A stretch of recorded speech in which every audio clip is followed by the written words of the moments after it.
So what are the solutions?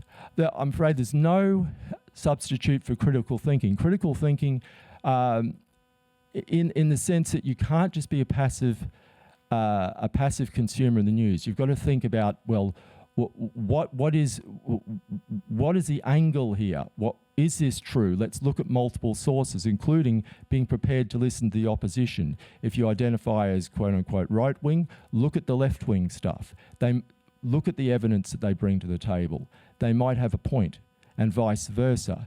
We also have to now, when we are consuming media, we have to also ask the question: well, who owns the media outlet? What is their religious and political ideological bias? What do they have shares in?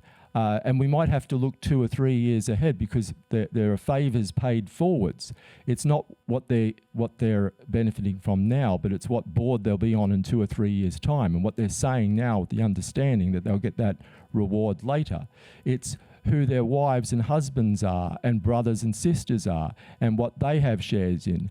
Do they have shares or involvement in, say, a mask production company, or in the biotech industry, or in the military-industrial complex? All of these things are not conspiracy. It's actually real. And the deeper and deeper you look, the more and more you find it's endemic. It's extraordinary.